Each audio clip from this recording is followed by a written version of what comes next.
Good morning, everybody. This is Alex Barthet with the Barthet Construction Law Firm. Today we have a webinar, our monthly webinar series with SunRay Construction Solutions. And today's topic is a subcontractor's step-by-step guide to getting paid. Ariella unfortunately won't be able to join us today, so I am taking the helm. And with that, let's get started.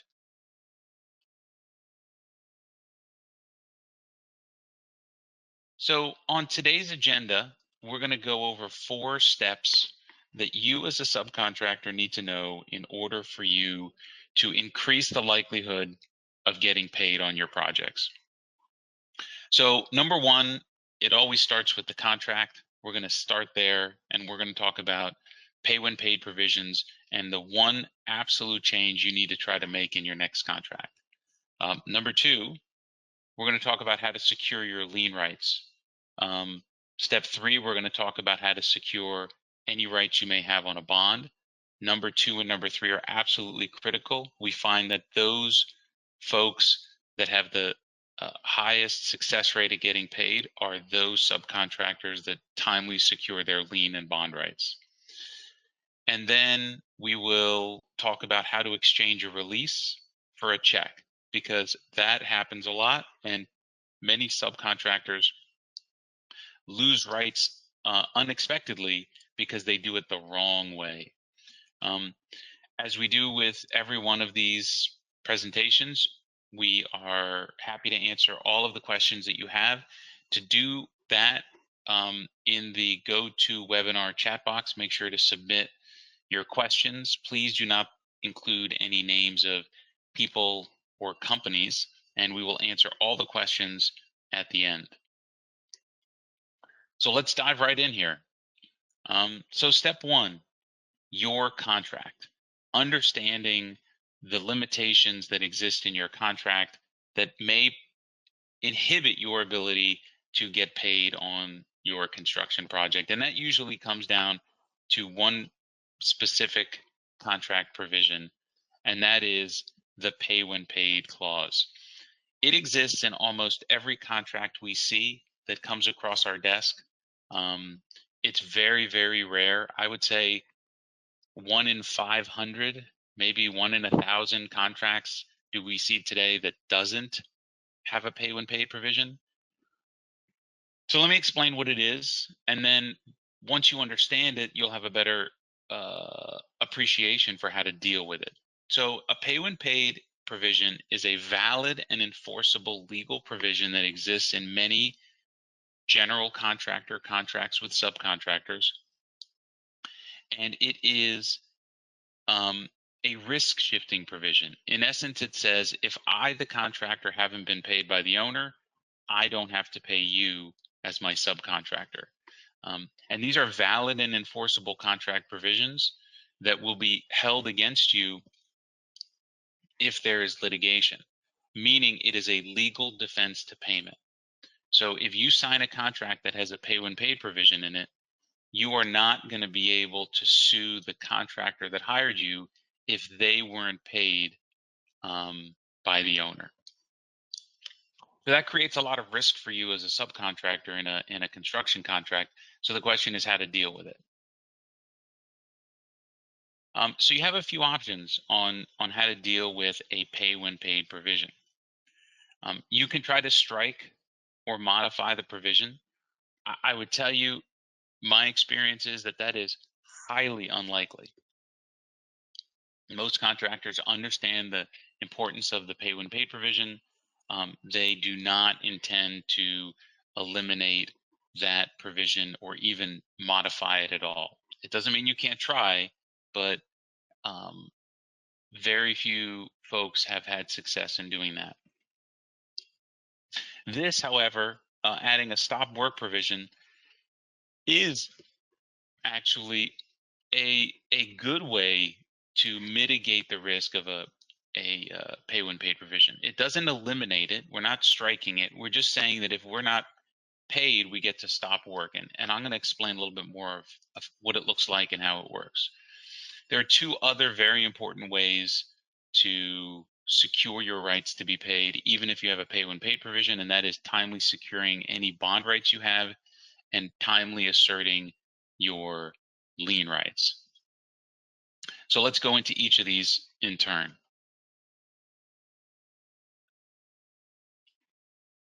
So most subcontracts include a provision like this, and this is one sentence, and it may be an entire paragraph. And it says something like, subcontractor shall not be entitled to stop the work on account of a contractor's default, including non-payment, but shall proceed with the dispute resolution procedures in this agreement. What does that mean? That means if you as a sub are not getting paid on a construction project, you have to keep working, which means you have to keep paying your suppliers, you have to keep paying your labor, your overhead, your general conditions, and you get to proceed with the dispute resolution process that may exist in the contract. So you have to keep working, you have to keep paying your bills, and now you get to mediate the case, arbitrate the case, file a lawsuit against the contractor for not paying you. But you know, the bleeding hasn't stopped if you have to continue to work and pay your bills and you're not getting paid. So what can you do? Here is a sentence that I would tell you is probably the single most important change you can make in your subcontract when you're negotiating a contract with a contractor. And it says something like, subcontractor may slow or suspend work if any payment requests have not been paid in full within 30 calendar days from submission. Now, they may not agree to 30 days. They may say 45, 60, 90. It's not never. You know, you have some ability to not continue to work if you haven't been paid. So adding a stop work provision in your contract is absolutely critical. Again, you're not changing the pay when paid provision. What you're doing is you're saying, if I'm not paid, I don't have to keep working. So it doesn't mean that you get paid. It just means that you get to stop the bleeding, which is, again, I would say, in my opinion, is absolutely critical to combat an obligation to continue to work.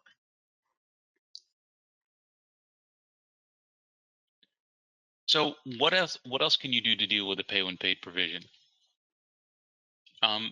If the job is bonded, so that means if it's a public job or a federal job where the contractor has a bond, including private jobs, the surety is not entitled to the pay when paid defense, meaning the contractor may say, well, I have a pay when paid provision with you, so I don't have to pay you.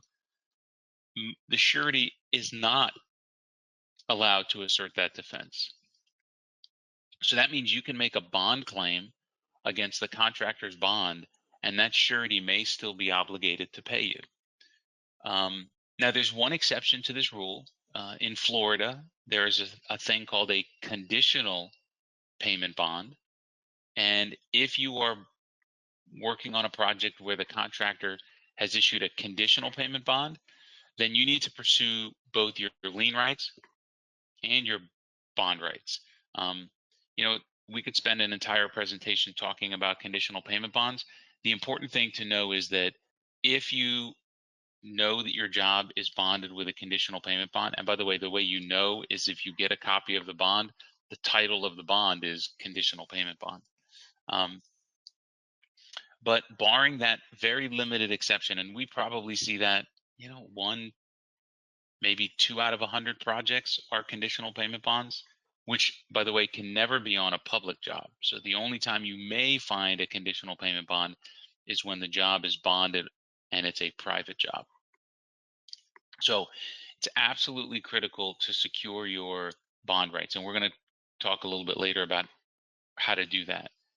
And also claim of lien. If you have lien rights, an owner cannot claim that you should not be paid based on your pay when paid provision with the general contractor. So if you have bond rights, you need to secure them. If you have lien rights, you need to secure them. Those are two great ways to attempt to overcome a pay when paid provision. That, in conjunction with the ability to stop work, are very important things that you need to do. So step one is your contract. We talked about that briefly. Step two is how to secure your lien rights. Let's go through this step by step. So you have lien rights, and let me take a step back and explain at least what a lien is. A lien is a right that you in Florida and in many states, but here in Florida, you have when you improve real property under some type of agreement. It doesn't even have to be in writing. It can be an oral agreement. It can just be based on invoices. And that right means that if you are not paid, you can put a lien on the property, and that lien allows you to foreclose, meaning sell the property to get paid. Now, there's some exceptions, right, to these rules, and we're going to go through some of them. And also know that the right to lien doesn't guarantee that you're going to get paid. It just means that if there's any equity in the property, you will be entitled to sell the property and get some of that equity. So if you lien a piece of property for $100,000, it's worth $1 million, and there's $1 million mortgage on it, you may not get anything. So recognize that there are some limitations to what you can get from the lien that you may put on a piece of property. So how do you have lien rights? Well, the first thing is that the contract price between the owner and the contractor has to be more than $2,500. It almost always is, but if you're doing if you're a plumber and you change a toilet for a contract with a contractor, the contract between the contractor and the owner may be less than $2,500, so you may not have lien rights. But barring that, you need to send a notice to owner on all interested parties no later than 45 days from your first work or delivery of materials to the project. Step two, you need to record the claim of lien no later than 90 days from your last work or delivery of materials to the project. You need to serve a copy, meaning mail a copy of the lien on all interested parties within 15 days of recording that lien. And you have to file a lawsuit to foreclose on the lien. That foreclosure process is an actual lawsuit where you hire a lawyer, the lawyer files a case in court. That has to be done no later than 1 year from the date of recording of the claim of lien. So you need to follow all of these steps in order to perfect your lien right. Here are some things to keep in mind. All the days I mentioned, the 45 days and the 90 days, those are calendar days. You start counting the day after you deliver. So on the notice to owner, the day after you deliver the materials. So if I deliver the materials today, day one is tomorrow.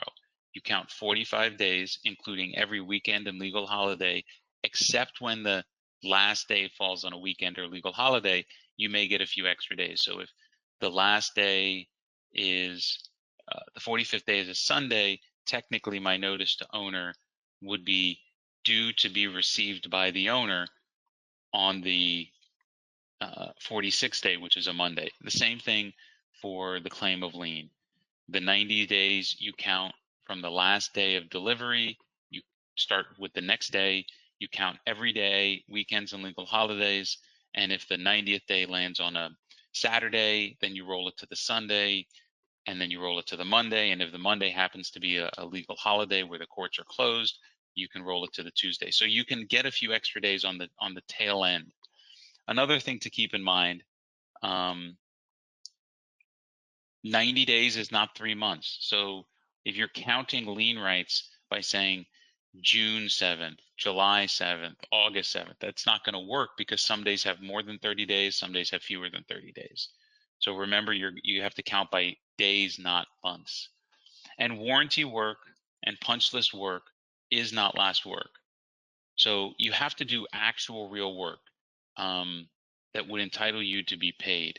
Change order work does count as long as it's an approved change order, but warranty work and punch list work does not count. You can amend your claim of lien at any point in time that you otherwise have to record the claim of lien. So if you record your claim of lien on day 72 and you realize there's a mistake in it, you can amend it on day 84, 89, day 90, but you cannot amend your claim of lien beyond the 90th day from the time that you provided your last materials on the job site.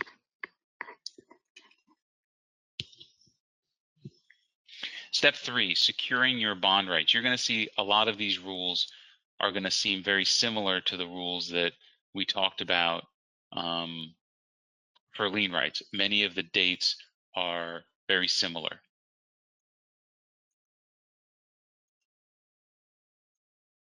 So a payment bond is a security instrument that exempts the property from a lien, and you as a claimant have a right on this security instrument called a payment bond. So your rights to be paid are secured by the payment bond instead of the property. You cannot lien public property, so almost every public job is bonded by the contractor. So that's where you'll make your claim. And some private jobs have bonds. So instead of recording a lien on the private project, you would make a claim on that bond. How do you know if a job is bonded?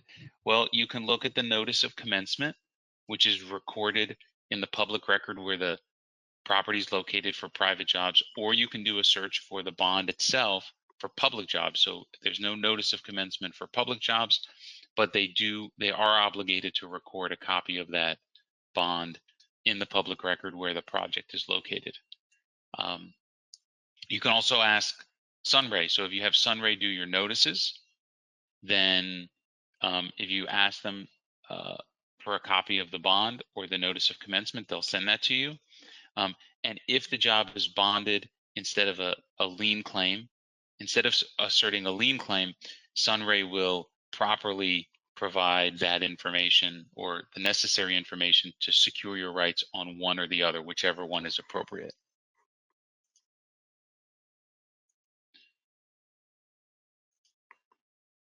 Similar to a notice to owner, the first step in protecting your rights on a bonded job is to serve what's called a notice to contractor. Now, when you use SunRay, they use what's called a combined form, which is a notice to owner and notice to contractor form put together.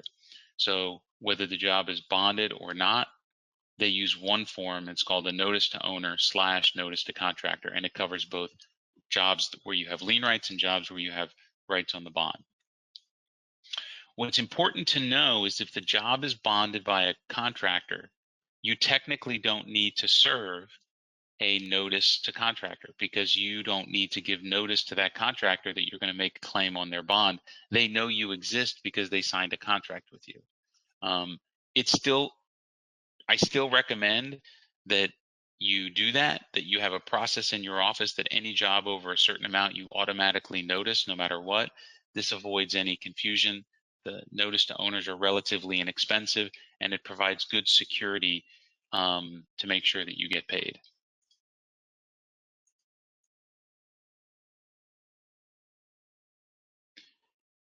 If the notice of commencement is not recorded or the bond is not referenced in the public records, then the 45 days that you have to serve this notice doesn't even start to run.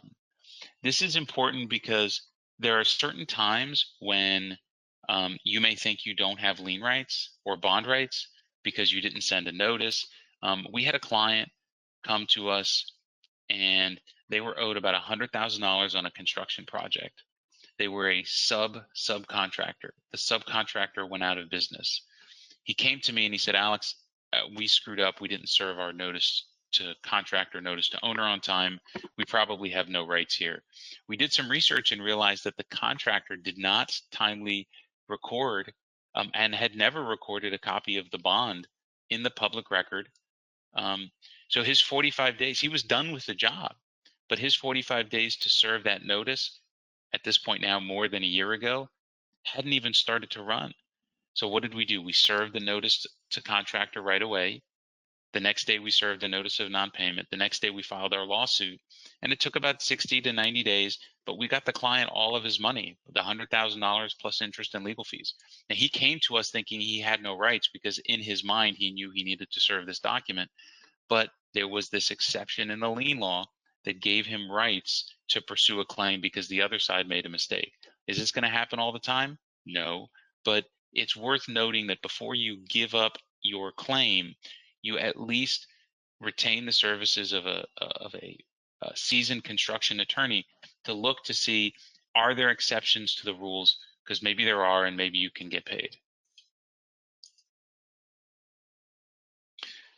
The next step to secure your rights on a payment bond is within 90 days of your last work or materials delivered to the job site, you have to serve what's called a notice of non-payment. It's like a claim of lien. It's notarized. It provides certain information to the surety and the contractor. And this has to be done no later than 90 days from your last work on the job. Finally, you need to file your lawsuit against the surety no later than 1 year from your last delivery of materials or work on the project. Now, remember what I told you, to secure your lien rights, it's 1 year from the recording date of the claim of lien, and you have 90 days to record the lien from your last work. On a bond claim, it's 1 year from your last work. So technically, your bond claim needs to be brought 90 days sooner than the last date you have to bring a claim on a claim of lien. You shouldn't be waiting this long anyways. You should not be waiting a year. Our advice is that you should bring your lawsuit to foreclose on a claim of lien or to make a claim against the payment bond within about 60 to 90 days following your serving of the notice of non-payment or claim of lien. Because if you haven't been paid within 60 to 90 days of making a claim on the bond or recording a lien, then it's unlikely that just waiting by itself is going to get you paid. All right, step 4, how to exchange a release for a check. So what type of form of release should you be using? Well, there's a couple of things to consider. Number one is the statute, the lien statute, which is found in Chapter 713, has a partial release form and a final release form. It's very simple. It only releases lien rights. It's about 4 sentences long. That's the form ideally you should be using.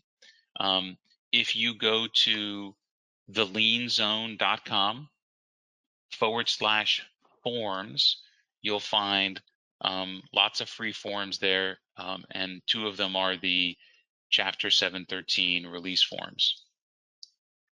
But there are 2 exceptions to using this form. One, did you sign a contract with the contractor that says you're going to use a specific form of release? Many times when you sign a contract with a GC, one of the exhibits is the release form you agree to use. You need to negotiate that release form at the time you negotiate your contract. Because if you agree to that form, then that's the form you have to use. The second exception is what I call the golden rule. We all know what the golden rule is. He who has the gold makes the rules. So even if you didn't sign a contract that says that they have this right, if you need to get paid and the contractor has your money and you say, well, here's the form I'm willing to give you, this is the one found in the statute, and they say, no, we need our form or you're not getting paid, that's the golden rule. You're going to have to make a business decision on what you're going to do and what this release is going to look like,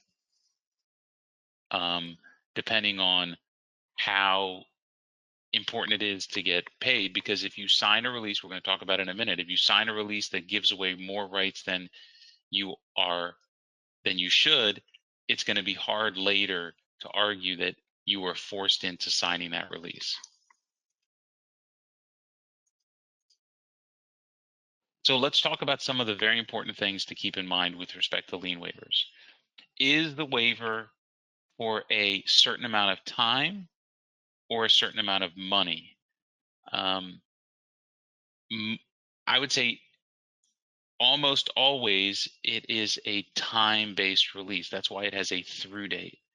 So just know that when you look at this release, you need to make sure that the amount of money and the amount of time match.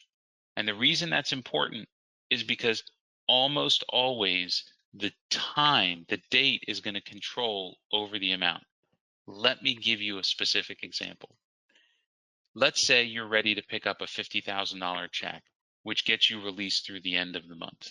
And they tell you, no, we only have $30,000. And you say, well, it's okay. I'll take the 30,000. I'll sign the release. It'll show that I only got 30,000. And even though the release is through the end of the month, I only got 30,000. So of course that 20,000, I haven't given up my rights for that. That is incorrect.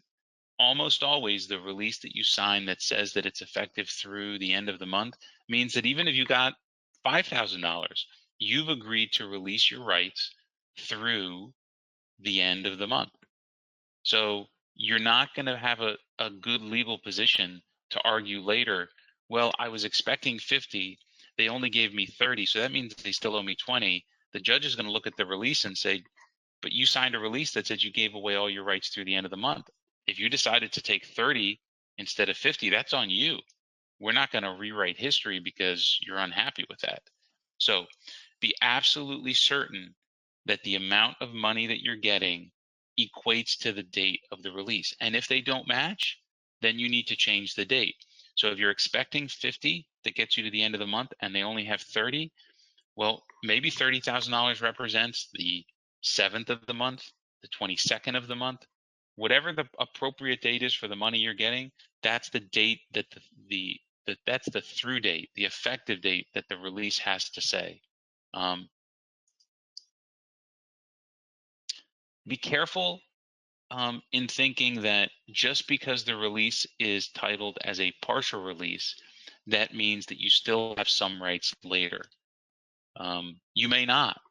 A partial release, a document titled a partial release that has a through date of today means effectively you're releasing all of your rights through and including today.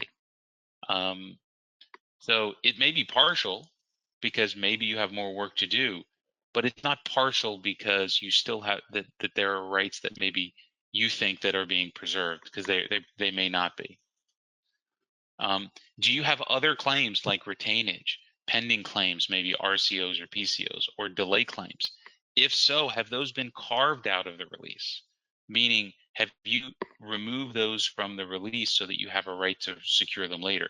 If you don't create exceptions in the release, maybe handwrite them in the release yourself. You know, this release does not waive or release my rights to RCO or PCO 7, 11, and 14.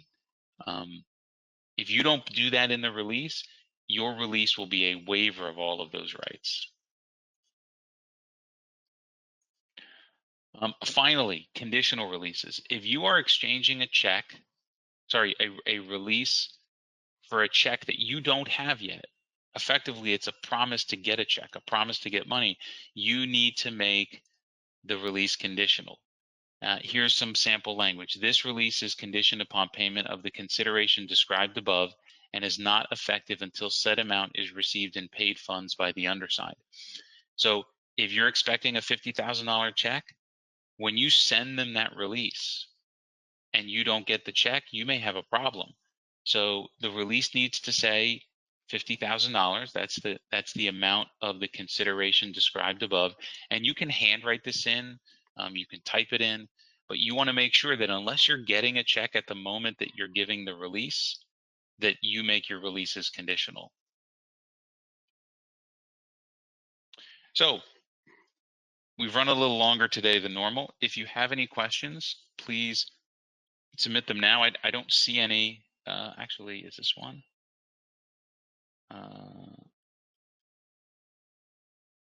If you have any questions, please go ahead and submit them now. If you have questions later, you can submit them. I'm going to show you my email address in a minute. We have a podcast that comes out weekly on construction law topics, bonds, contracts, liens, payment issues, as well as some interviews of folks in the industry, as well as vendors that provide unique services to the industry. Feel free to download that. You can go to wherever you get podcasts and type in the Lien Zone podcast. You should be able to find it, or you can go to the lienzonepodcast.com and that'll take you right there. Our next webinar, last one of the year, is titled My Subcontractor or Subcontractor is Not Performing. What are my options? That's on December 17th from 9 to 9:20. You can sign up at sunraynotice.com/education. And again, if you have any questions for Ariella or me, you can send us an email. My email address is alex@barthet.com. And with that, we are done for the morning. Thank you again, everyone, for attending. I look forward to seeing you at the next webinar in about a month. Have a wonderful Thanksgiving, and talk to you soon.